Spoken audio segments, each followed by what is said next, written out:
That's right back, Charlie. That's right.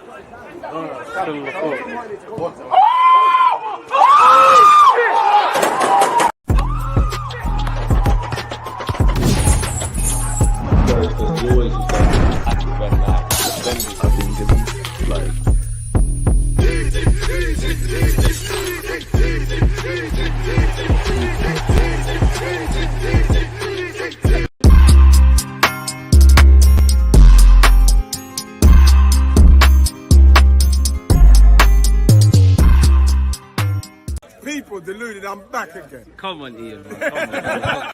Come on, Ian. One love for that. People deluded. I'm back again. As usual, good morning, good afternoon, good evening, and where obviously it applies, good night. Appreciative to have you lot across whatever platform you're viewing from. Make sure you're cross-following. Links are in the descriptions, or just type in Deluded Gooner 04 on your Instagrams, your Twitters, your Twitches, and I'll be there. Again, with it being the first day of a new month, new blessings. We're rapidly approaching the end of 2024. I say that because before we know it, it's going to be June. Which will be 6 months into the year, and before we blink, 2024 is done. So I hope you all had a progressive start to the year. I hope April was great, and I hope May is even bigger and better. Don't forget to smash the like button, get the creative juices flowing. We've got a lot to discuss and go over, people. Again, one love to you lot in the comments. Don't be afraid to comment. Where did the FM streams go? They're coming back, man. My account's locked, so I can't log into Steam, man. They soon land, man. I promise it soon land, man. When the season's done, we're gonna need content to tie us over. It's soon back, man. They're soon back. Don't worry. I apologize, Twitch gang. A man said, Gabriel Jesus, aka BCM Punk. I hate to slander him, but at what point do we consider him being on City's payroll? Sir Pepper, you're harsh, but football is harsh. I know football fans think like that, but Gabriel Jesus, he's been injured. Obviously, he's not been able to score the goals that we want. And obviously, you know, the system and what we're doing is moving very fast. But we're a football club, and I'm not saying we should cut people luxuries, but or do the whataboutery. But there's a lot of players we persisted with in that squad. Gabriel Jesus has been here 5 minutes, and he's been great for us. Obviously, he's had a big injury. He's struggling to recover from that, and naturally, there's question marks. I'm not being funny, but there's a lot of people who need to leave this club before Gabriel Jesus. Now, for a player that is contracted until 2027, where you'd imagine within the next 18 months, we need to be thinking about giving him a new deal. If an offer comes in the summer that you can't turn down, we get our money back and we replace. I'm happy for that.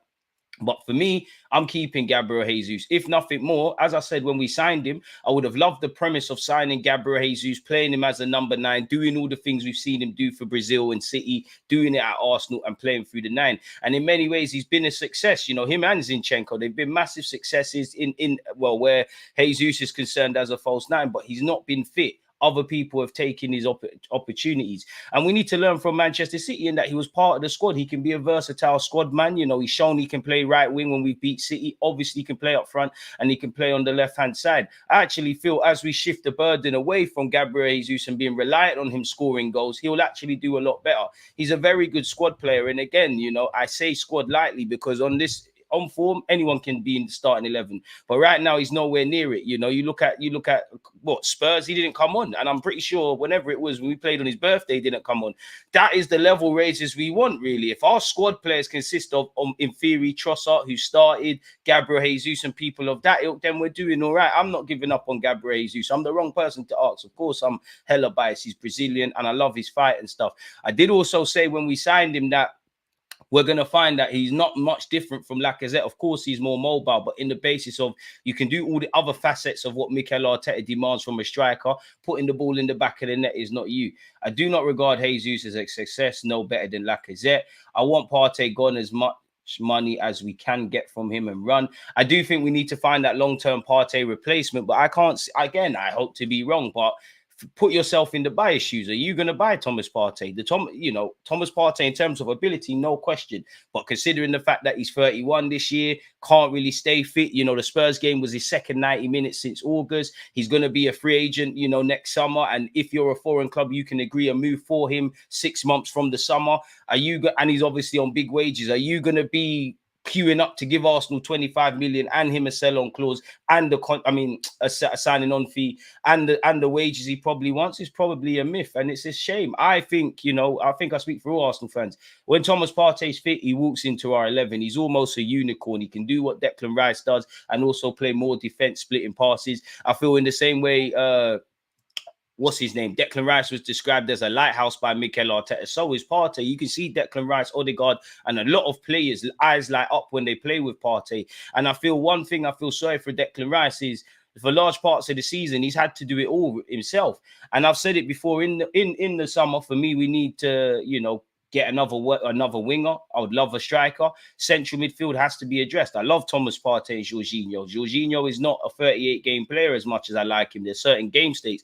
Partey, the same logic because of his fitness, which has been a running theme bar last season when he's been here. Fabio Vieira, Smith Rowe, Kai Havertz, specifically in midfield, they can all do a role and be part of the squad and an option, but they haven't all entirely convinced and they've got their own question marks. We need that long-term man to complete the trio of Declan Rice, Odegaard, and whoever that would be, really and truly. And Edu and Mikel Arteta, you were central midfielders. In fact, Edu, you was a squad player during the Invincibles, so you can see why you need a squad. I would love 2 central midfielders. I would love that kind of upgrade in the number 8 role, and I'd love another 6. But, if you hang on to a Jorginho or Partey, then it's cool. We can tie that on to the next season. It's not our money. I don't care. Why is Partey solid? Not sure what you mean there. Blimey, Arsenal are definitely ruthless and moving mad. Both Jesus and Zini could be sold, but I wouldn't want Jesus to leave, as I still think he's a valuable member of the squad. Eddie Nketiah does need to cut. Should be Isaac, Kai, Jesus rotation, not Isaac, Kai, and Eddie. Assuming we get Isaac, man. Big up Dermot. In respect to Partey, he's too slow on the ball, takes too long on the turn, and his head up. That's harsh, Dermot, but I hear it, man. Everyone's allowed an opinion. With Jorginho and Partey now leaving, Gamarez or Isaac choice becomes harder. Personally, I think Gamarez is the right way to go. I'd love both of them at the football club. Gamarez can play as an 8, as a 6, wonderfully blessed in, with his technical level, can dribble, obviously can play in tight spaces, got that South American passion that naturally, I'd imagine the Geordies, but naturally, British fans will fall in love with. Unfortunately, with Gamarez, it costs a lot of money. Not really the most craziest of takes, but I personally believe Manchester City in the summer are going to buy both West Ham's Lucas Paqueta and Bruno Gamarez. If you were to ask me between Gamarez and Isaac, like you said, it's a difficult one, broski. It's very difficult. Do you go with Isaac, excluding his injuries, which you can't disregard, but he fits what we'd want in a striker. Gamarez is a game-changing midfielder. Again, it's easier said than done, but him, Declan Rice, and Odegaard, and as well as a couple of other positions, I genuinely think we'd be laughing. So yeah, you lot keep your thoughts coming. Big up everyone and tuned in. We've got a lot to go over, man. We've got to review the month of April. We've got to go over Declan Rice's interview. We've got to go over the transfer news and keep your thoughts flowing. Now, I tried to make a presentation, people, and hopefully this doesn't flop. And again, forgive me for the fonts. This was literally done 5 minutes before I went live. Now, when you look back at Arsenal's April, let me know your thoughts on how you feel April has went. I feel what we've done well. I believe my maths could be poor, but at the end of the day, it's a results-driven business. We've taken 15 Premier League points from a potential 18. I don't know why it says 1. I mean, it's meant to say defeat to Aston Villa there. As you can see, it was rushed. We did lose to Aston Villa, which was our first loss in the Premier League season this year. Did it come at a wrong time? 100%. We scored 15 goals in the Premier League and conceded 4 now. The 2 we conceded against Aston Villa and the 2 we conceded against Spurs for different factors could have been avoidable, much like all goals. I have liked the fact that our players look more confident, calm, settled, and resilient, and shown a lot more resilience and are a lot more resilient going into what's left of this season. And it's always nice to beat our rivals when, especially the last week that's just gone, many football fans were hoping Arsenal Football Club crumbled, if I'm completely honest. Why is it not changing? That's a bit weird. Why is it not changing? Oh, you got to do that. That's jarring. But yeah, that's the slide I just read. I just read out. You can see my English is horrible, people. Again, fonts, forgive me, but areas of improvement, undoubtedly. In fact, have I missed out anything? But yeah, as I was saying, it's nice the fact the league, the world thought we'd crumble. We battered Spurs. We dealt with Chelsea. Well, we battered Chelsea. We dealt with Spurs more like. But yeah, and it's always nice to get back to winning ways. And for me, to score from set pieces because we become accustomed to that. Obviously, when I start to look at other things, forgive me for the font, people, but I can read it out. Areas of improvement. I think we need to get back to our sparkling best, in particular at the start of games. Now, obviously, there's a lot of games. We've played a lot of games. We don't have the biggest squad. There's physical factors that kind of account. And as I said, I like the fact that I wouldn't say Arsenal have been at their best. There's been great moments, but we've just been getting the job done. But if I'm honest with you, watching the Chelsea game again, where we did win 5-0, I think that first half, Mikel Arteta wouldn't be happy with. I think the first half against Aston Villa, definitely Mikel Arteta wouldn't be happy with. And again, the second half, obviously, we fell off a cliff. Spurs, it's a bit weird because we went into half-time 3-0 up. I can't say that the gaffer wouldn't be happy with it, but it did feel like a bit of a false image. As I said, I like the fact that we're very street smart and we can take advantage of opportunities presented to us. So I do think that's one. And where the Champions League is concerned, fine margins. Now, our manager and the vast majority of the players, and if they haven't done it here, they've got to see what fine margins do. And I think, you know, we can take some pride per se for getting in the quarterfinals. We didn't embarrass ourselves, definitely against Bayern Munich, which history suggests. And there is a case of what ifs. Like, big up you lot, that was part of my watch along yesterday where we watched Bayern Munich up against Real Madrid. You can see what fine margins can do for you and make the difference. You know, you saw a bit of magic from Toni Kroos with that assist for Vinicius. Obviously, fine margins in a negative sense. Kim, the centre-back, let them down. Toni Kroos's pass. That's probably what we need. And we need to know when to go for it, really and truly. So it's just a learning curve. But where that's concerned, we can only worry about the Champions League next season. Of course, it's disappointing. Where I look at my top performers for this month, Kai Havertz, he's looked a lot more confident. Again, he's had probably the best week in his Arsenal career so far. He dealt with his old club, Chelsea. And if you couldn't endear yourself even more to the Arsenal fan base, doing stuff against Spurs always helps. I think Trossard in his start against Spurs, probably lucky he didn't give away a penalty, was a bit woeful, but generally I think he's been very good this month. I think Odegaard, if it wasn't for Kai Havertz, has looked settled, but if it wasn't for Kai Havertz doing what he did last week, I personally think Odegaard was the man of the month for me, if that makes sense. I think Gabriel, I would describe Havertz as confident, Trossard as sharp, Odegaard as classy, he's the class region. Big Gabriel's been a warrior in defense, and you know we all love Benjamin White. He's an absolute shithouser. Shout out to Bukayo Saka and Declan Rice as well for me. In terms of the month to come in May, which we now find ourselves in, this is where it all comes down to. This is, you know, when we set our goals, when we came in for pre-season, when we've done what we've done until August to the end of the year, the talking points at the end of 2023, the blistering start until 2024, and there has been some highs and lows during this year. This is what it comes down to now. This is where we paint the narrative. You know, everything that happened from August until May doesn't really matter. History is only going to be kind to the winners. You know, the winners win and the losers explain. All the hard work they've done in front of our eyes and behind the scenes, it all comes to it. As it says there, the highs, the lows, the setbacks, the work behind the scenes, the suffering, the jubilation, everything. This is the moment collectively as a club we've all got to come together. I mean, what's the worst that can happen? We bottle it again. We don't win a league title. And I'm not saying that to find any excuses. It's just we should be fearless. The worst that could happen is what they say about this football club year in, year out. So let's be fearless, and we've got a chance to create history and ultimately a legacy in what's to come with Bournemouth at home, where you look at what Bournemouth are doing, you know, with their home. I know they're traveling to our place, but their home form, what their Spanish gaffer is doing, Solanke's in form. Bournemouth are actually, in my opinion, one of the most informed Premier League sides right now. And I know Arsenal are on a high. The talking points are with Arsenal and City, with Liverpool dropping out. We sleep on Bournemouth. That's where we're in problems. And that could be a potential banana skin. You know, again, respectfully to Bournemouth and Everton at home, where Sean Dyche is going to make it difficult for us. Man United away. Against the top six, we've been amazing this season, and we've shown that last week. We've been amazing. In fact, the only times we haven't taken 3 points is when we've shot ourselves in the foot, which I would say in the draws at home to Spurs and away to Chelsea. But generally, it's been all right. But if I look at Anfield and at the Etihad, I'm happy that we got something there. I'm not dissing the performances, but I say the next step for this football club is getting over the line. Can you beat Liverpool at Anfield and actually go a few seasons where we're not wowed by that? The same goes for at the Etihad.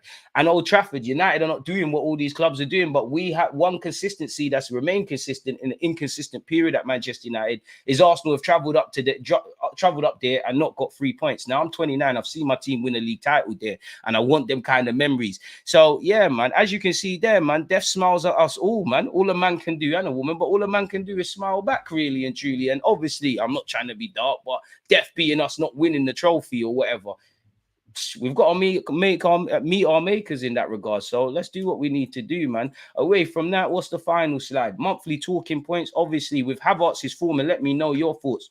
With Havertz's form, do we still need a striker? And if we need a striker, what type? Is it a proven goal scorer? Is it a project kind of striker in their early 20s? Is it someone that can perform on out wide as well as through the nine? You know, should we think Havertz can continue to score goals? Obviously, I think his general play will be there, but continue to score goals. Should we let Havertz's form dictate what we're actually doing as a club? And where you look at some of the links with Joshua Zirkzee, who, when I think of him, I think of playmaking. Vlahovic, I think of Serbian Savage. What a killer. Jokeres, he fits the bill in his playing style, what he does, you know. And I hope as we move to the summer, Edu is a source in a situation for the number 9, because this month it's been lovely to see Thomas Partey back to full fitness. But again, that provides its own talking points. Obviously, Jorginho's a great player, nothing to do with him, but I think he's probably played more than Arteta would have envisioned or would have liked. Again, Gabriel Jesus, Zinchenko, I don't know why I've got Zinchenko's name twice. Gabriel Jesus, Zini, Martinelli, their form's been a bit concerning, but it's nice to see Timber getting some minutes for the under-21s. Nice to see Partey showing his quality. Also nice to see Tomiyasu. And most importantly, we're keeping this thing going really and truly. So that's what I would say in relation to the month of April for me personally, folks. Before we carry on, what are you guys saying? Hit the like button. It is free, man. Again, even if Jesus goes, Eddie's time is up too this summer. I mean, if you're Eddie, you're just going to keep quiet and see what happens, innit? Yes, we need a striker. Havertz isn't a top striker. Chances gone, my guy. Dropped too many points before the Dubai trip, insisting on playing Kai midfield and other errors. And that's the thing, man. In other years, if Manchester City weren't a thing, we probably have 2 titles during the Emirates era. We win last season, and we probably win this year. Unfortunately, Pep Guardiola and Manchester City are not going anywhere, and they're bullying this league. And I can't expect perfection. Perfection is an illusion, but you need to kind of get close to it. And where you look at where we've dropped points, bar the exception of Fulham away, where we was terrible, we've shot ourselves in the foot, and it's been a bit indifferent. And it does make you want to look back at the Aston Villa game that recently went. For me, taking an hour to turn up at Stamford Bridge, shooting ourselves in the foot in the first North London derby, couldn't put the ball in the back of the net. Aston Villa away, and definitely West Ham at home. Newcastle, I think we competed in the defensive and middle third, and VAR did us dirty, but we didn't create chances, let alone to take them. Fulham at home, we shot ourselves in the foot. Fulham away, we was terrible. So if we could have even just got 6 more points on the board, it could have been crazy, man. Real Madrid need to buy Kevin De Bruyne so we can win the league comfortably. City got a bunch of others, man. Really. Arsenal could have won the Champions League this year. It's a shame. I don't know if we could have won it, but I definitely feel if there were certain aspects we did better, I definitely feel it could have been us testing ourselves against Real Madrid. Villa defeat, much like the losses in December, features Zini left back, Kai in the 8, and Jesus. Massive selection error by Arteta. Big up yourself, T. Watched the Bayern Madrid game yesterday, and wow, Musiala is a beast. If only we could sign him, place him on the left wing. Musiala would be amazing, can play in a bunch of roles. I think we kept him quiet, though, if I'm honest. Our man said PowerPoint settings, yeah, man, like DGB in the BTEC level 2 final major project. I'm trying, man. We're trying to be a bit professional. No clue what you're saying there, but big up yourself. I'm not surprised with Jesus being rumored for sale, but the question is which club will want him and how are we going to replace him?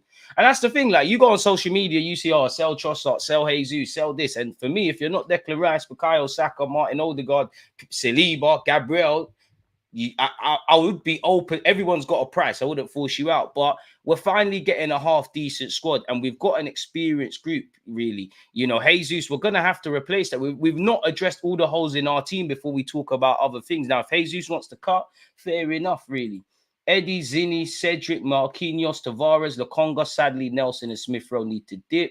No, Eddie has to go upgrade both. I hear it, man. Keep your thoughts coming. Interesting talking points early doors, people. Big up yourselves as usual, and we're going to keep going. Man City should have lost at Anfield. Liverpool should have had a penalty at the end of the game. Probably, but there's been moments where, you know, VAR's done us dirt and we've got away with it. And let's be honest, there's been some moments where we've got away with it. I'm not going to lie. Watching the North London derby again, Trossard probably, you know, I didn't think it was a foul on Kulusevski, but we probably bust case with that, really. And again, you're not wrong, Graham, but this is where it's almost impossible, but we've got to control our variables. You know, they probably should have. But in the examples where we've dropped points, if, you know, hindsight's a wonderful thing. But if we did things that we could have done, it would be irrelevant what's going on in them games there. But the past brings regret, the future brings uncertainty. There's no time like the present. We just have to keep going, essentially, man. Keeping up the theme with this live stream. Big up you lot, people. Again, yesterday it was Jorginho has turned down a deal at Arsenal Football Club. Today or yesterday, David Ornstein said that he's actually been offered a new contract and is expected to sign it now. Until he signs it, everything is up for debate. Anything could happen. Nobody knows. And again, for Jorginho, he's obviously doing his coaching badges. You're an experienced head and you're clearly valued off and on the field at Arsenal Football Club. You know, you've been a good signing, definitely one of the best signings we've got from Chelsea in recent years.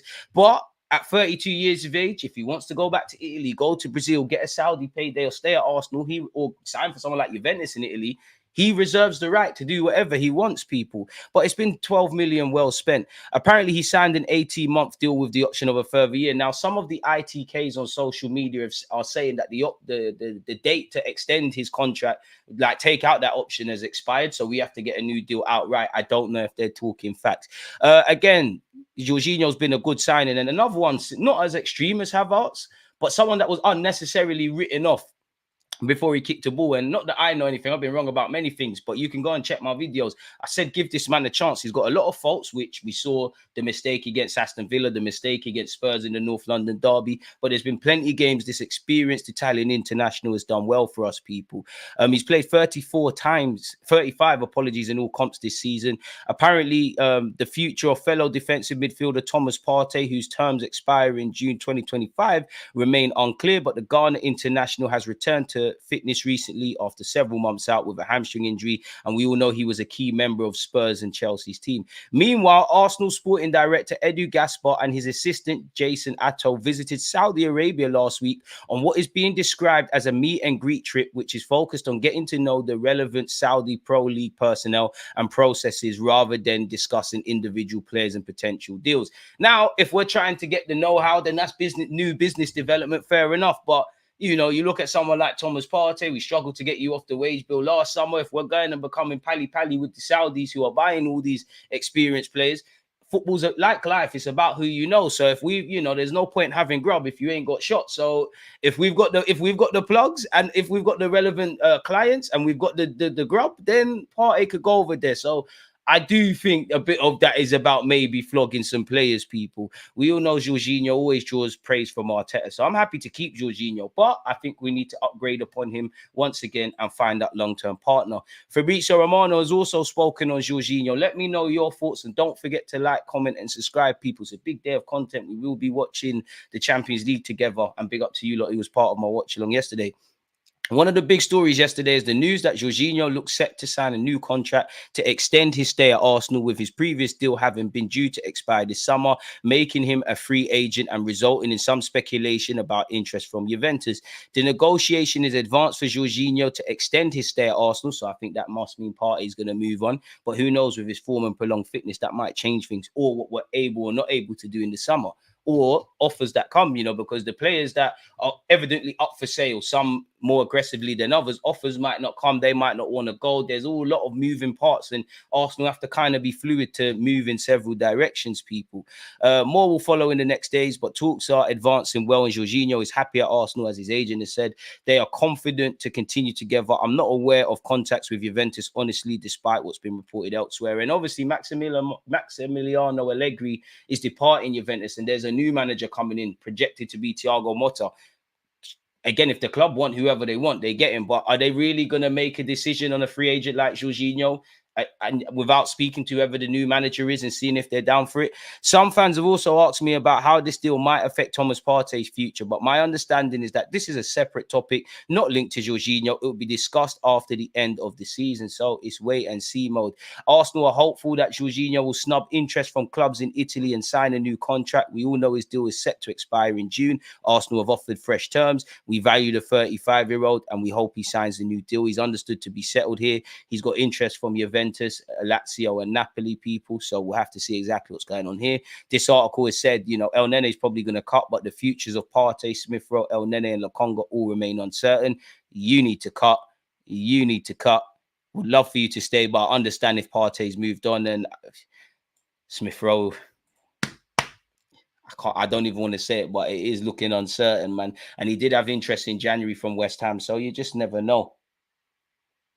And Lokonga's had some stages at Luton where he's been great, but I'd hardly say he's pulled up any trees, man. Me personally, even if both stay, I want a midfielder to come in. Would love Santi Cazorla to return, man.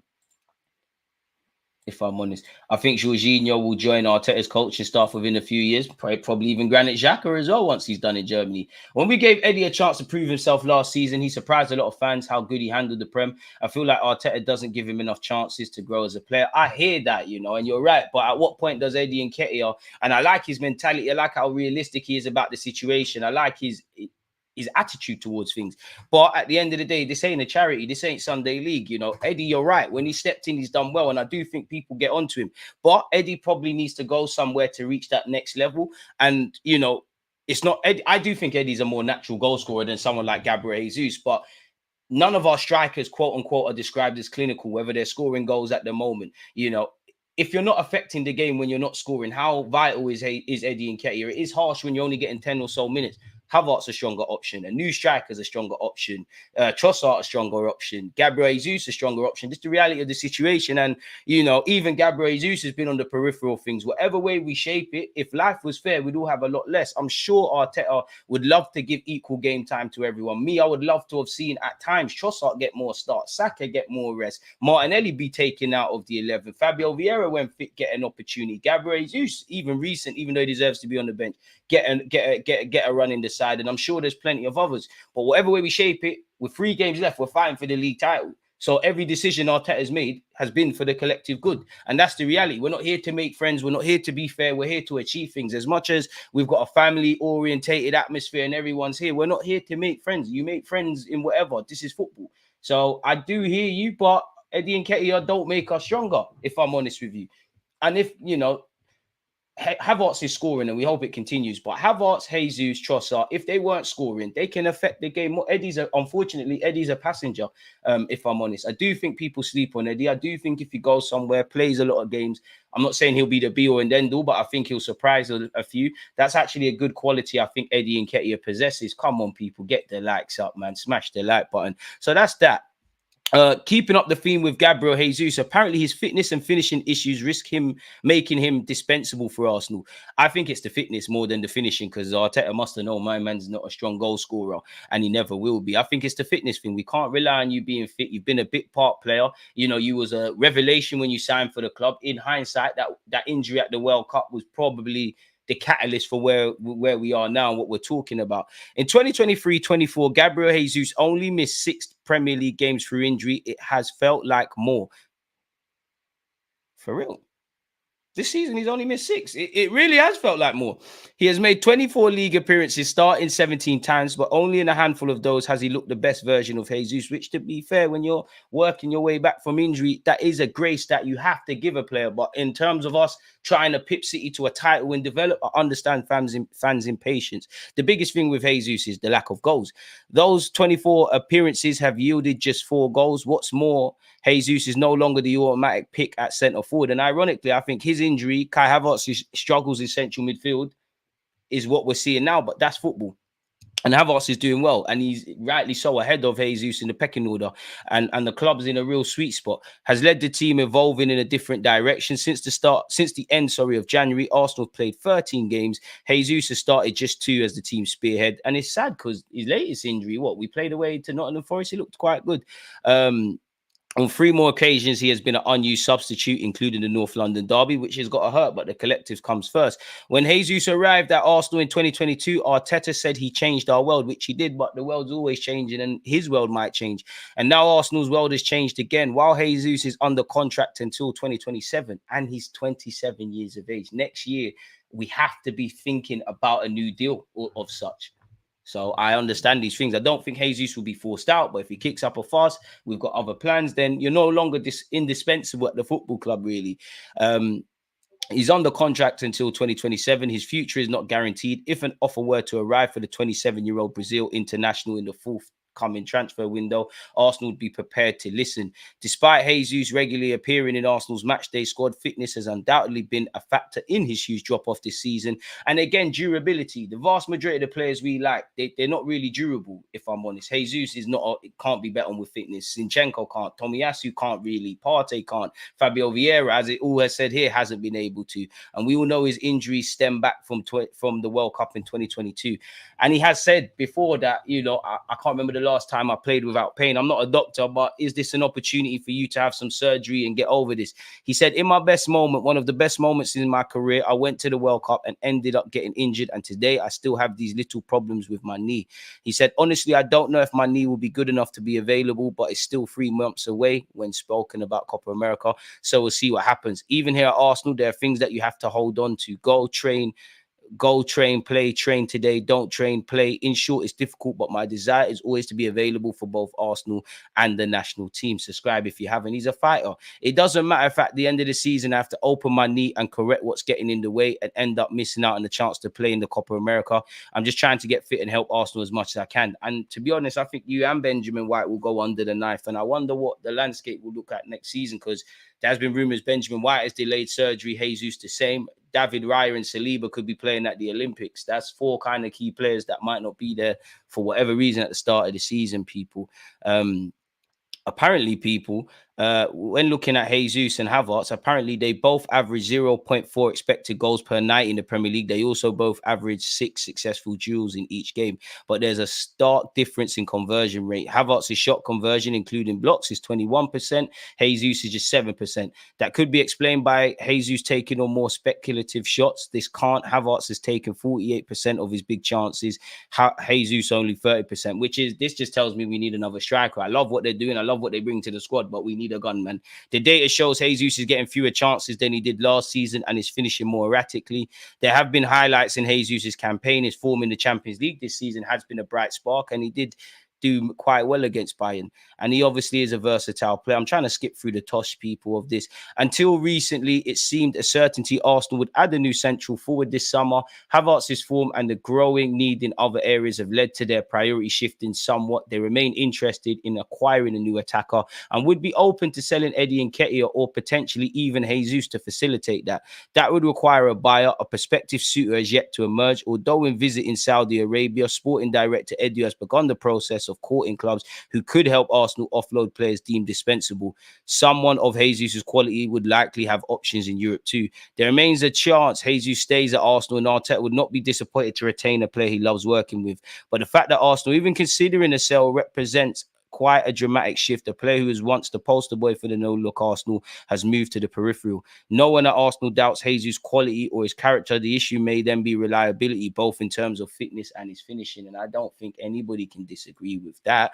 Romano's weighed in as well on Partey. He said he could be another name to watch this summer. Arsenal really happy with him when he's on the pitch, but we know this has been a difficult season for him with injuries, and his contract is going to expire in the summer of 2025, so they'll have to make a decision together. Nothing has been decided yet, but they'll discuss the situation at the end of the season. And I mean, we've been very proactive with signing others. That tells you where you're at, Thomas, in my opinion.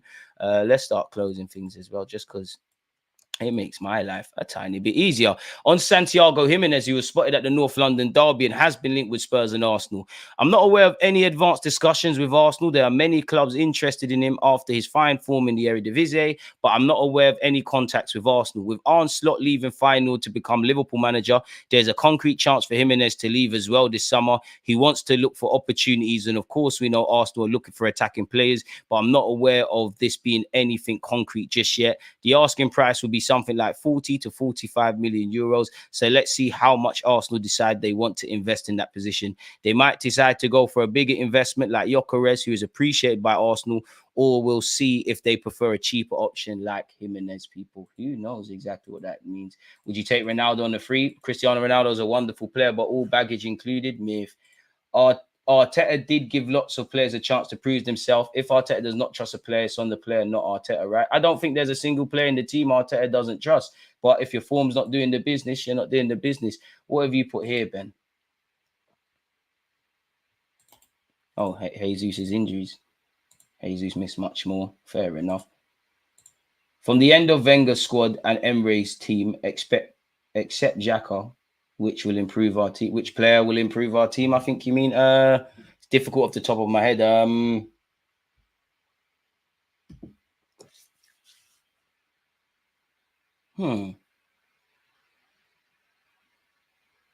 End of Wenger's tenure. I mean, a fit Alexis Sanchez, if that counts, before he went to Man United. It's difficult to go back on the top of the spot. I was listening to Curtis Shaw earlier. He thinks we are signing an English or homegrown player. Do you agree, DG? He didn't give any names or positions. Well, if there's speculation over Ramsdale, and leaving's a completely different thing, but, you know, Smith Rowe, Ramsdale, and Ketia, Reece Nelson, and I'm probably missing out something. Even young Charlie Patino and Mika Beref, we probably need to get some homegrown players in, if I'm honest. So that could be something, if I'm honest. What was your opinion when Arteta excluded Ozil from Arsenal? It needed to be done, really. I love Ozil. I loved him as a player. And there was a period where Ozil was playing under Mikel Arteta. It looked like we turned a new corner, but non-negotiables in it. So it is what it is with Ozil, man. Love the guy. If I was Ozil, I'd think Arteta's a bit of a snake because we was former teammates. But at the end of the day, Arteta's got to do what's best for the club. And, you know, it's fair to say that's worked out. The negotiation is advanced for Jorginho to extend his stay at Arsenal. More will follow in the next days, but talks are advancing well. Jorginho is happy at Arsenal, so they are confident to continue together. I'm not aware of contacts with Juventus, honestly, despite what's been reported elsewhere. I think we've covered that already. Again, Chido Obi Martin, he's scoring goals for fun. I got a video to come out this week on him, people. He's always naturally, you know, with Arsenal and us getting better and the players we've got and maybe a pathway being there or not being there, naturally Dortmund, Borussia Dortmund, Roma, these clubs are going to be interested. And the Copenhagen guy's spoken about him. The man's scoring goals for fun. I think we need to take time with him, let him develop. You know, fans love hyping, and I see, you know, someone who watches, you've seen all these extreme big accounts making these extreme opinions is crazy, but I'd love for him to make the grade. And I think there's a lot he needs to improve on before we talk about breaking into the first team. But it's expected at his age, and I think he's moving in the right direction. He's scoring goals. He's big physically, but he's not a bully. He doesn't just rely on that. His link-up plays improved. I think he really struggled in the youth league for under-19s when he started against Sevilla, and he'll have another opportunity. I think Arsenal will bring in a decent amount of recruits for the under-18s and 21s, but I personally feel he should be promoted to the 21s, and I guess you'll play for the 18s when required. I think he needs to play outside of his comfort zone. He's bullying. There's too much bullying going on, if I'm honest. Like, you're better than what you're playing against. Arsenal been told to send wonder kid Obi Martin to return to the Champions League regulars FC Copenhagen if he's not given a chance. Allegedly, people, a sporting director said he said he would like to stay at Arsenal for a long time. He's obviously going to say it's a good club. We've gone over this previously. He'd like to permanently play for the 21s next season. Director of development at Copenhagen has described him as a huge talent and praised his fantastic physical qualities. I wonder when England will try and poach him from Denmark's youth ranks. Yes, he played with us until he was 13 when the family then moved to London. I think it was the mother who got a job in London and then the father and brothers moved with them. He was a huge talent. He has been a huge talent since he was 6 years of age. He's played for periods 2 years up and he's always had big, huge potential offensively. He has wild technique and fantastic physical qualities. We're very pleased that he is doing so well at Arsenal. Then he can always get into FCK's first team when Arsenal don't give him a chance. Seems a bit shady there, don't you think? But it's nice to see Hayland is going strong, people. Arsenal are working behind the scenes to prepare for the summer transfer window, as we know, people.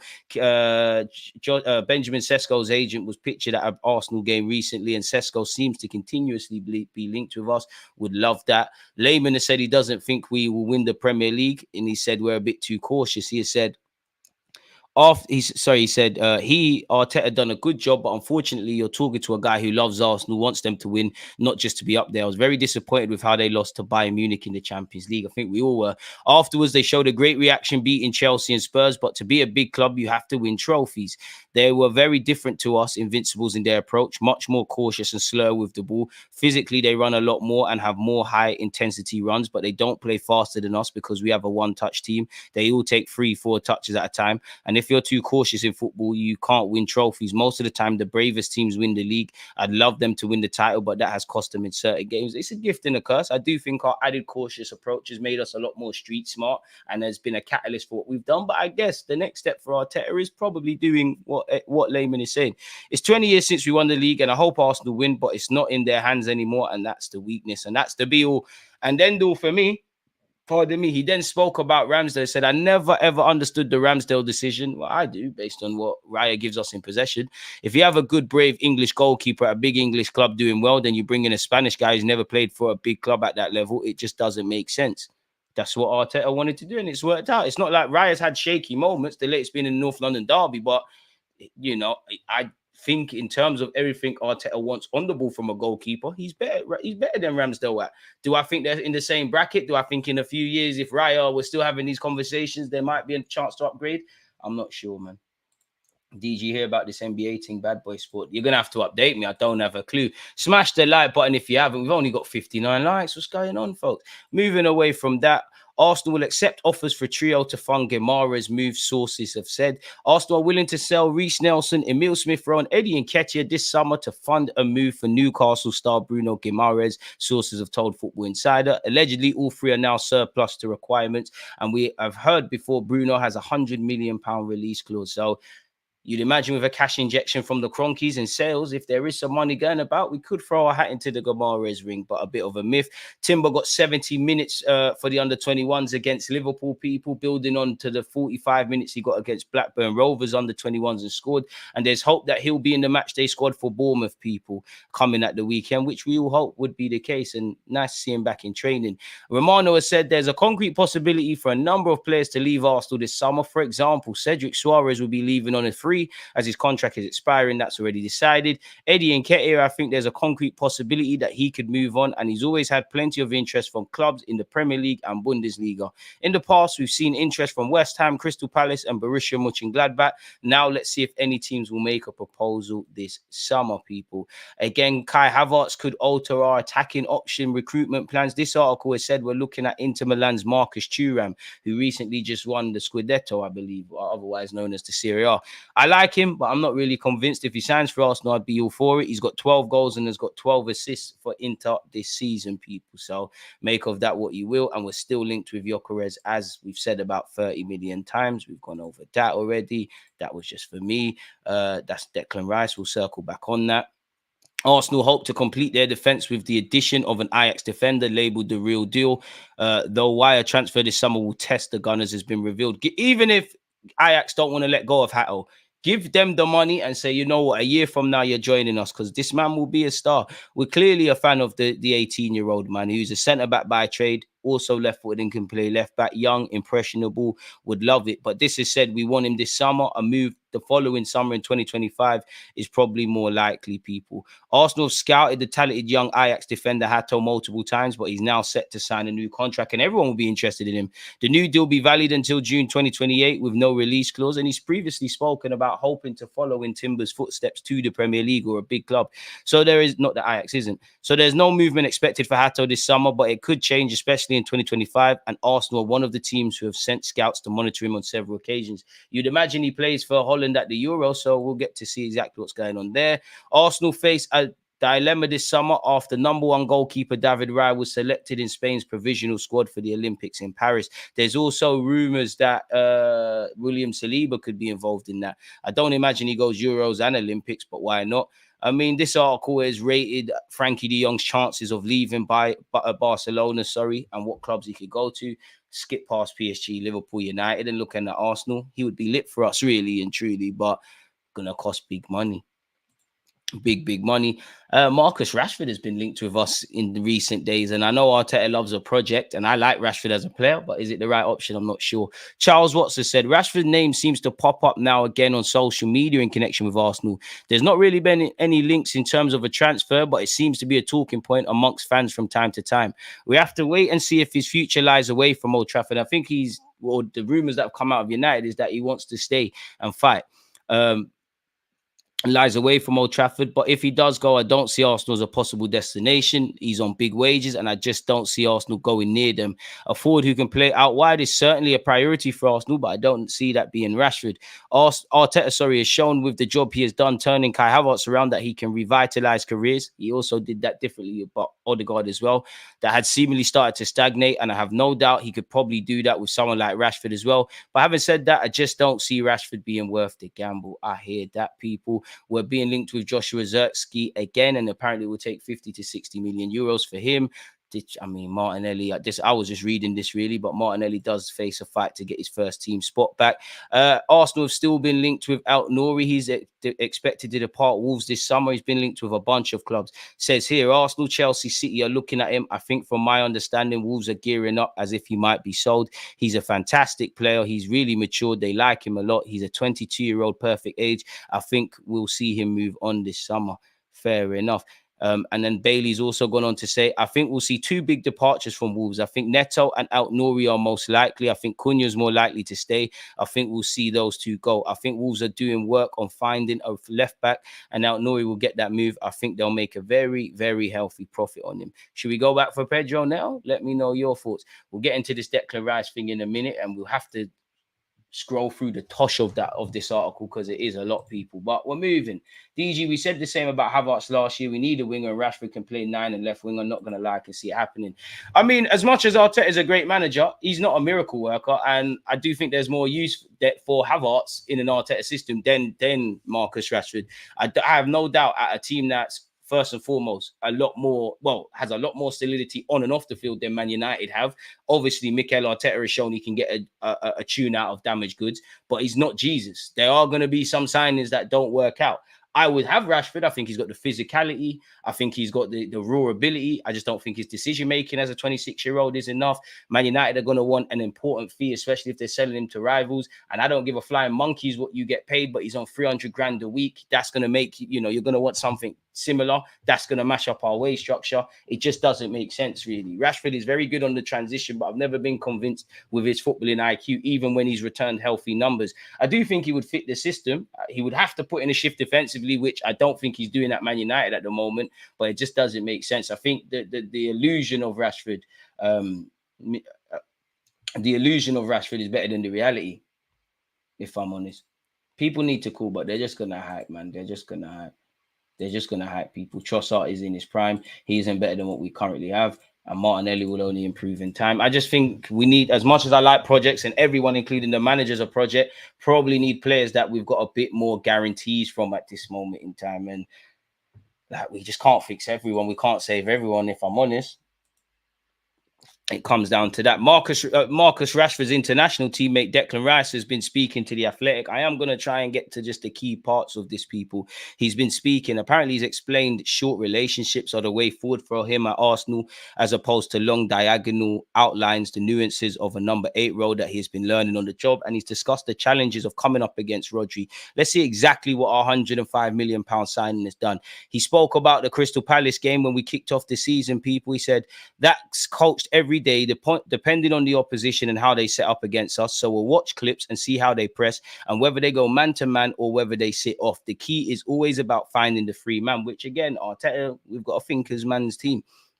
If you go to the start of the clip, I'm only able to receive because Edouard has jumped. If Eze had jumped, I wouldn't have had that line of pass to Saliba. It's because Edouard has closed the line off that I can now make the run to give the ball to a free player. Then it's just about being patient. So my timing is off when Edouard is running towards the keeper. I know Ramsdale's about to give me the ball because Edouard is sprinting at him. Fair enough, people. Again, you want to see how a team plays? Look at what they do off the ball. He then said on the next phase, I just saw there was loads of space and 2 people attracted to the ball, so I split them and then I'm free again. Big up Declan Rice. He then went on to say, people, I would never have done this before. I probably only learnt this 2 or 3 weeks earlier, which shows he's a fast learner. So when Saka gets the ball, that space is occupied by no one. And he explains, pointing to an area that has opened up in front of him, shown in the first image below. And it's happened a lot this season where I make that run into there and you're free. The manager calls it playing in a good height. If I'm back there in brackets much deeper, we cannot progress the play. So him being a stationary number 6 is a fallacy at this football club. We'll end up going back to Ben White and back to the centre half. So that's why he wants his number 6 to always be in good height. Obviously, I've then read the moment stepped onto it and slipped it to Eddie. It looks very simple, but it's quite a thought process that goes through it. He then went on to say, people, in relation to the 6 and the 8, he said that you have goal scoring capabilities and capabilities to make assists. And I think this is the most Declan Rice has averaged in a single season. So Arteta was right and make things happen. But obviously he knew my biggest strength was probably playing number 6. Fair enough. and pick him up, man. Pick him up. He then said, when asked, yeah, we always get asked still to this day and in front of the group. He'll ask us to break things down, like in terms of our pressing and where we should go. If that person drops, who goes where? And that's the only way to see someone learns. If Arteta's telling you everything, then you're not thinking.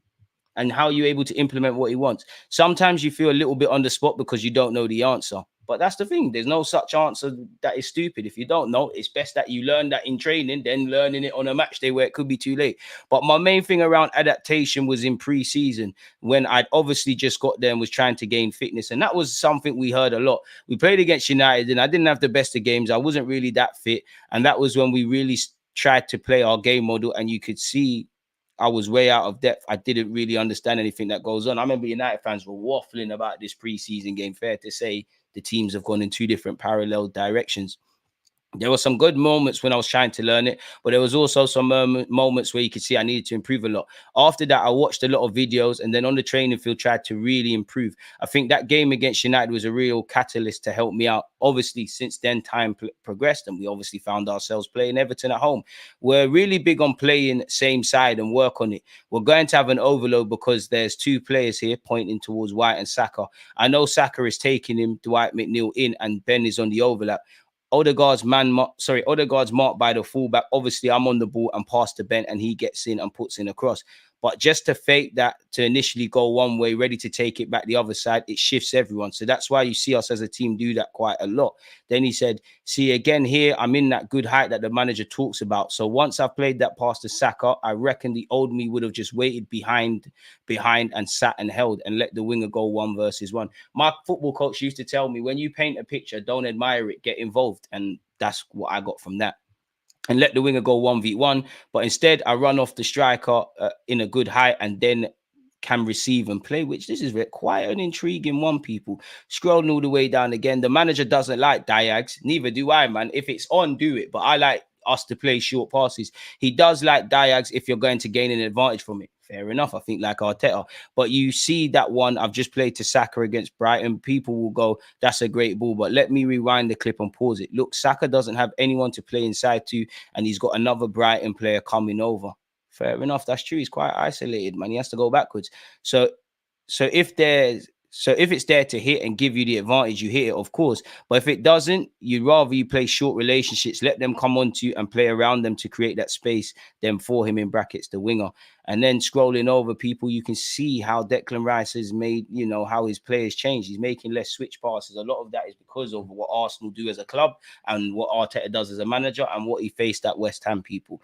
At West Ham last year, I was playing so many passes long, but that was our style. Moyes loved me dropping into the false fullback on the left because I could then cut inside and hit the opposite side. And again, different strokes for different folks. And as you can see on the graph, loads of passes coming out to that right side. That was a big theme for me, Kofal and Bowen, having that relationship where if I get it for Kofal to go, I used to hit that zone quite a lot. Fair enough, man. I wish I could do these interviews. This is quite, Max and that. This is quite lit.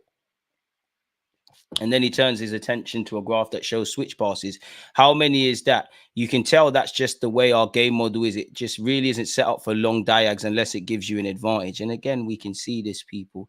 And he spoke about Odegaard and how he looks to find him. There you have it. People don't think I play these passes, but every time I get the opportunity to wrap that pass in, I do it. When I get into that position and get into that space, I love playing those passes.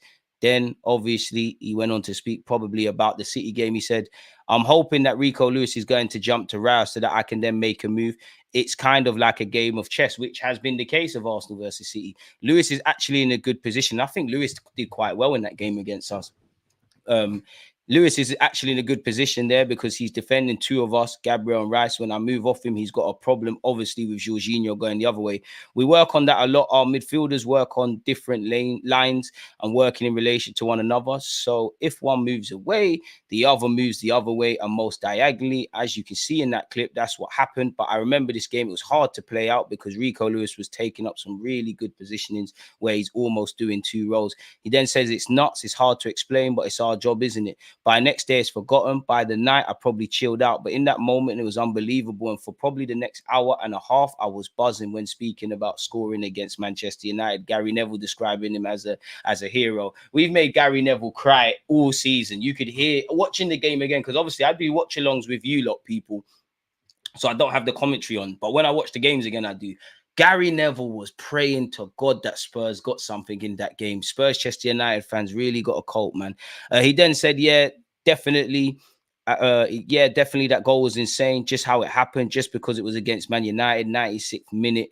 It was crazy, incredible. And then he spoke about Gary Neville. I want to see the parts where apparently he's spoken about the criticism from Souness's, Roy Keane's, etc., people.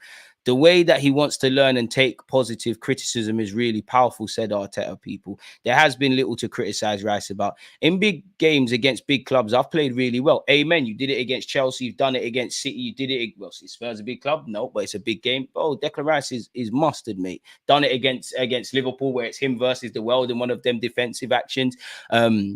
We've collected a really good number of points in those matches. Rice says, picking up on Neville's comments again and referring to Arsenal's matches against City and Liverpool in particular. In those games, you always want to stand up to be counted. The way they play in relation to Liverpool, it's like a chaos game. They create balls in behind from Trent, constantly picking up the second balls, re-delivering second phase, third phase, fourth phase. They're just relentless at it. And at Anfield, especially the Koppen, goals get sucked in. But that game, I absolutely love. Fair enough. And then he said, oh, mate, it was crazy. I mean, you saw him. We can't play it, but you saw that. When I'm backing off, I'm literally thinking, oh, no. I knew Saliba was on my right. He's rapid when speaking about Darwin Núñez and co. I'm thinking there's a good chance he doesn't even want to pass and he's going to go on his own. So I'm just waiting for him to come 1v1 against me. But watching it back, look, I took a step and stopped. He says, highlighting a slight moment of hesitation. I wish I'd gone earlier because I would have blocked the shot 100%. I love the way Rice speaks, man. And then he said, no, because I think he had his head down. You've just got to delay for as long as possible. That was my main thing, delay. And that is a key component and facet of defending. Obviously, he was a hero against Chelsea and the goal he scored. My head was gone straight away. It was gone. You always want to start games off well by doing the basics well. So your passing, for instance, if that pass makes it, it builds your confidence. But that pass, it was just weak, poor connection. Timing was the ball was terrible. Timing with the ball was terrible. My head wasn't gone, but obviously I'm running back thinking, please don't score. Then again, it broke down. I think, thank God for that. Wake up a little bit. Then it's just about being confident with the phases of play that you have. And I actually went on to have a really good game in this one. Fair enough. He then said, they, in brackets, Hover and Arteta just said to me, you can put the ball anywhere you want. You have the ability to go far, go short. And I was like, yeah, let's try something. Obviously, I got the assist against Palace. I stayed on them since. Big him up. Then he spoke about our centre-half, Gabriel. Smash the like button, people, and let me know your thoughts. We've got a little bit more to go of this.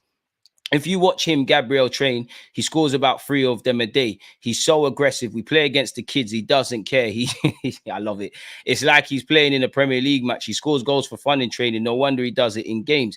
Then he asks for where does he rank? Where does the goal against West Ham rank on his list? Of course, he's going to be nice, but that's the best goal you've scored in an Arsenal shirt. Declan Rice's goal against West Ham or the one against Chelsea. My favorite would be the United one for the context. I would say the context of the Chelsea one because of how we take nothing away from it. I would say that. The context of him scoring against his old club and West Ham thinking we're rivals and us beating them the last 2 times before. The Man United goal was obviously vital. I feel like I'm missing one out. I don't know what I'd describe as his best one. But he said it's up there for sure.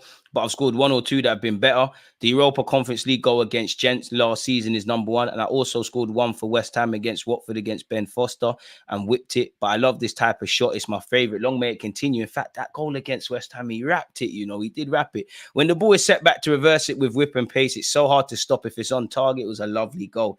Then he went on to say... he said he still believes he's comfortable in the 6. But when the game is open like Brentford and Newcastle, I can easily play number 8 because I love to drive forward with the ball when I'm free like that. And it's for me, off the ball, the runs that you're making is the most impressive. I love that. With his long stride and power, Rice eats up ground, leaving a trail of players in his wake. Yada, yada, yada.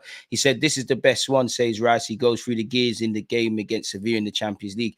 With the number 8, the manager is massive on making runs off the ball, threatening behind, occupying zones, because it's so hard to mark the third man run in football, if I'm honest with you, occupying zones, and that's unnatural to me. I've never done that in my life, so it's my first year learning that. And I've said it before, I think if you think Declan Rice has been good this year, next season is when you'll see these kind of other facets really take shape, because he's had a real year to learn. So it's my first year learning that, which has been really different. Fair enough, man. Fair enough. And he's also, I'm sure he scored against, didn't he score the winner against Luton, which is also one of my favorites? Probably not. This one, I thought he would have played me. Okay, I'm trying to just go to the quotes, people, because the defender is going to drop towards goal. I just hold my run. Saka said to me he was going to cut it across the box, but luckily enough, I shouted to him, cut back. Fair enough. I was fuming. I was going to get them to email. He says about the cross that Odegaard that took a slight deflection. If you pause it, you already know that something good is going to come from this because we've got an overload. Love it. Bogle in brackets, is not going to press Martinelli because he's in the pocket. So who's going to mark me?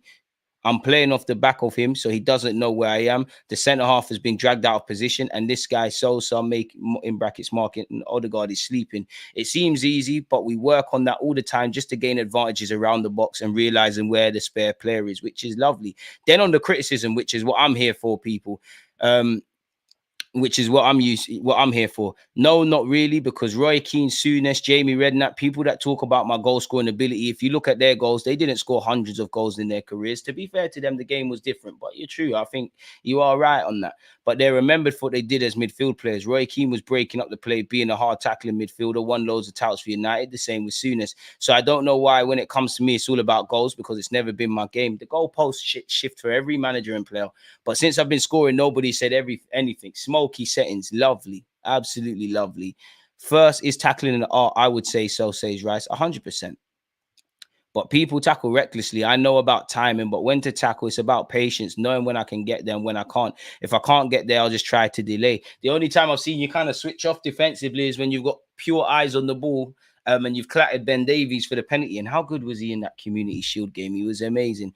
We speak about that before every game. A big tackle sets the crowd on fire, which is true, man. It gets people going. I made another one on Lindelof about 2 minutes afterwards, and Arsenal fans were buzzing off that. This is what you want to see. He then said, no, you hear it. It's weird. It gives you the biggest uplift. It feels like it gives you more energy. There's one I did on Wan-Bissaka in about 2018, and I made that exact tackle, but at the other end of the pitch and came away with the ball, literally a carbon copy. And I think we all remember when he picked when Declan Rice picked Thomas Partey's pocket and he scored against, and they went on to score when we crumbled last season in the league. I always go to one knee, don't I, and win the ball. I don't know how, but it's effective and it works. Camavinga spoke about doing that. They're down this number, aren't they, when speaking about defending, because we're on the front foot a lot more. And our form of defense is suffocating teams in their own half and controlling proceedings, where respectfully West Ham is all men to the pump. His numbers are low if you look purely at the raw data, but that's to be expected given that Rice now plays for a team that dominates possession. If the number of interceptions he makes is adjusted to account for every 1,000 opponent touches, providing a more level playing field, there's barely any change compared with last season, which you want to see, people. We all know he's a key figure. He then spoke about counter pressing and how massive Arteta is on that. Men up the pitch, he calls it. As soon as you lose the ball, head down, sprint back as fast as you can. And we've seen that in the all or nothing, and get back into position. He's drilled that mentality into everyone. And then he said, definitely that's where I do my best work. And then he said, obviously, against Partey, that wasn't planned. You always get a trigger for when to jump onto someone, whether someone has played a bad pass back or there's a chance to squeeze the line. And in that instance, the ball got rolled slowly to him, and I was just up his back, really. Pause. And then he said, I'm already reading the situation 2 steps before, when spoken about the same thing more or less against Wolves and against Newcastle and all of those things. He then bigged up Rodri and said, Rodri's a bad boy footballer, and paid homage to his upbringing. And in theory, what he could have been with Rodri at City would have been unfair. There are different things that we complement each other on, but no doubt he's the best in the world. It seems strange to think that Rice could have ended up playing alongside him this season. I know, but this project seemed more exciting, and that's why I chose to come to Arsenal, because I believe we're on to big things here. Big him up, man. And obviously some takeaways would have been fewer diags. Big up Art de Roche. Fewer diags and more short relationships, good height and off the ball movement. David Raya and the free man. Obviously, we talk about creating goals all over the field and being a multifunctional team. We know about men up the pitch, as Arteta's referred to it as well as counter pressing. So I don't think you can disagree with anything there. On the topic of David Raya, big up you lot, but you would have seen I did a video about him yesterday. Make sure you're taking that in. At 6 p.m, I've got a video coming out about Mr. Kai Havertz. Is he signing off the season? I don't know. Just give it a watch. Arsenal fans, we should be filled with optimism. I think at 11 p.m, I've just offered my talking points on where we find ourselves as a football club. Thursday, we'll be having a hate along or hate watch, or we'll be watching Chelsea and Spurs. Best of the rest, really, because we battered both. And tonight, we'll also be watching Dortmund against PSG. The grind don't stop, people. Should we see if there's any other emerging Arsenal news in this last hour? Oh, why did I press that? We've gone over the Gabriel Jesus stuff here. Celtic interested in Blockbots, the transfer for Arsenal star. I bet that's about Kieran Tierney. We don't need to waste time with that. Don't seem like there's nothing else there, but what's this? Again, Celtic are still interested in Kieran Tierney, who's almost a forgotten man at the football club, essentially, people. So, yeah, man, that was a lengthy read. What have you lot made of it? 87 likes. We're flirting with 100 people. He's given too much. He's given out too much sauce. I mean, all you got to do is watch Arsenal games and see what's been going on. But the inner facets of what Arteta is demanding, I don't think he's giving much away. I think this is the same thing Sky Sports say all the time about him. Rice, what I love is you give him space outside the box. He does well. But as a midfielder, not really looking for goal scoring. I need you to do your job setting up and coming back. But he's improved. I'm still rewatching the goals against Chelsea. Odegaard was on something else, man. He's moved his ceiling seriously. Amen. Rice only being Super Saiyan 1 arch and now going to be Super Saiyan 3 next year. If you know, you know. I hear that. Luton, even though the occasion wasn't as big as the hype. I mean, I know what you mean. In game, it was crazy. Rice, West Ham goal was, in my opinion, goal of the season. Name me a better goal. I'd have to go back, man, because I feel, you know, you've got to big up Saka's goal against Nottingham Forest to kick off the season. Declan Rice, obviously, against Chelsea's up there. Declan Rice, against West Ham's up there. It won't be goal of the season, but I feel because of the pass from Kai Havertz for Odegaard, I mean for Bukayo Saka and the chop, I'd throw that up there. For the pass alone from Martin Odegaard against Chelsea for Kai Havertz, that's there.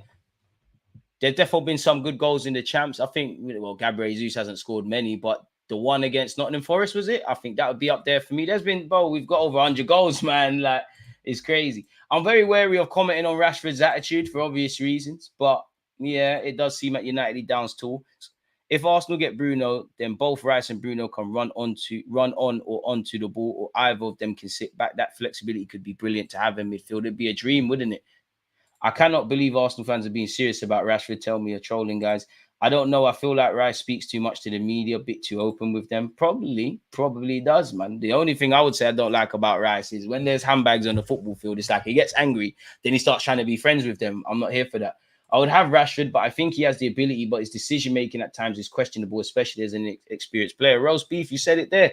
And, you know, big up Rashford because I like him as a footballer. I hope he gets back to it, but he's 26, fam. If he was 18, 19, I'm not saying your decision-making needs to be spot on, but it's that of a child. I'd rather work with Martinelli or bring someone in that's a bit more rounded. And again, I don't care about the money with the transfer fee and the wages. It's nothing to do with me. But ultimately, you've got to deliver. And I don't know if Rashford will. With a new environment, you never know in this life. 9 more likes until we hit 100. Can't lie, this has been a very enjoyable, I'm about to say, watch-along live stream, people. Big up you lot. If Havertz somehow wins us the Premier League and through these last 3 games as a striker, would you keep him a striker or find a backup for him or a first-choice striker? I still think, well, my thing would be a top dog number 9, like someone that's a proven vet that could score goals. No disrespect to Havertz, keep doing this, you're in the limelight, but I want the best of both worlds, or all worlds. I want Jesus' ability to play up there, Trossard, Havertz, a gunman striker. Second option would be a plan B, a Zerkski kind of Sesko development striker. You know, I would say that. But what I would say is, while we've been scoring goals for fun this season and everyone's been scoring goals, and, you know, it's quite mad when you consider that rival fans would say a left back in Saka is scoring, got 30 plus goal contributions. Havertz isn't a striker by design per se on paper. We're doing quite well. I don't think we can let the short term kind of mask us, because there has been times in the Champions League, the West Ham and Villa games at the end of the year, where we've just needed someone to put the ball in the back of the net. Naturally, the more chances you create, the more likely you're going to score, but you get the point in that regards. Can't teach an old dog new tricks. Odegaard and Kai assists for the season. I can't lie. Odegaard should have had so much more crazy assists. Sometimes his teammates just haven't put the ball in the back of the net. I remember people saying Tierney should be future captain. Mikel Arteta once said it himself. when he signed his last deal. DG, maybe it's a stupid question from me, but could you see opposition managers and scouts read these articles to learn more about Arsenal's play and create the perfect system to nullify them? 100%. But I would say all you've got to do is watch the games, really, because Arsenal, everybody knows what we're about now. So it could, but you'd imagine that people know about Arsenal's strengths and weaknesses, even with set pieces. 9 times out of 10, nobody stopped us. And I can't remember the teams, but there's been a couple of occasions in games we've won. Teams have mitigated against Benjamin White's nonsense. Other teams cry about Benjamin White unclipping the Velcro of a goalkeeper. That's crazy, but fair enough. So naturally, that could be a factor. It could be a factor, man. You just never know. It's just the passing ability of Jorginho and Partey between the lines and attacking defenses cannot be ignored. Partey is such a skilled player with that lobbing ball. He's such a unicorn. And it's just a shame that when you speak of Thomas Partey, 100 likes, people, one love for that. It's the other baggage that comes with it. It's the not being able to rely on fitness and all of that. If it was just a bit ability, then he probably is. I don't know, because I've been introduced to this Declan Rice stuff, but he probably is our best out of the people that play in the pivot. Declan Rice, Partey, El Nene, Jorginho. Pound for pound, all in all, Partey is probably the more all-rounded and probably the best midfielder. And again, I say that, and I do believe that he's almost like a unicorn. I would say Declan Rice it could be that as well. And obviously Jorginho, it depends on the game state, and he doesn't really have the athleticism. But when it goes well for Jorginho, he's lit. So I do want to see the midfield addressed in the summer, if I'm completely honest with you. I don't think you're ever going to replace players such as Havertz or Martinelli. You're trying to improve the quality of the squad and just push players like Saka to another level. That's exactly, Havertz will get game time. He will play, especially if you're doing your job. Right now, or at several points this season, the best team on paper isn't the one playing right now and hasn't been the one that's necessarily won big games. If you want to play games, get your chances and take them.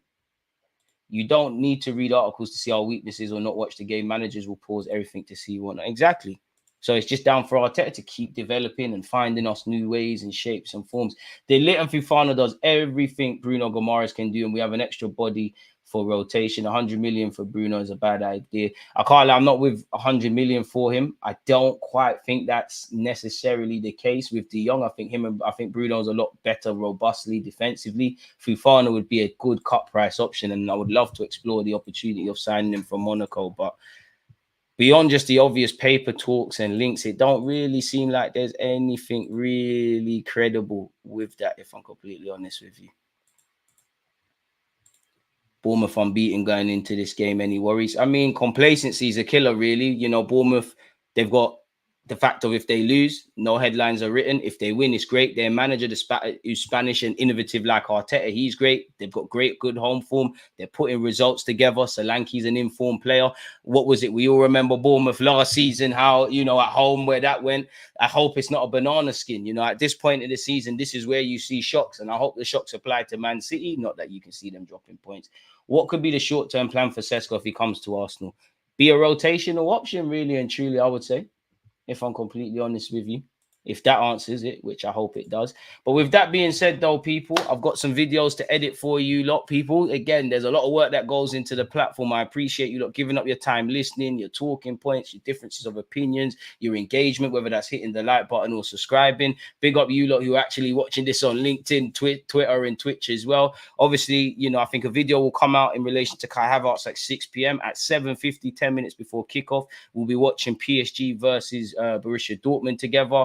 I think a video comes out at 11 p.m. And while that's actually being done, I'm going to shoot something with an Arsenal creator in the evening so that videos could come out. And again, live streams, videos, all these things are there for you. So make sure you're following on the platform and all of these kind of things. And you are right, before we get out of here, this Olu, one of the comments of the live stream, this is where I agree, because I think people just think because we're saying a striker, that means Havertz is done. There's enough games to play, really and truly. Arteta said we've got one of the finished squads, and as much as we're fighting for the league and there's reasons to be optimistic, we want to be a team that, look, like we're watching Champions League semi-finals today and yesterday. We want to be in that.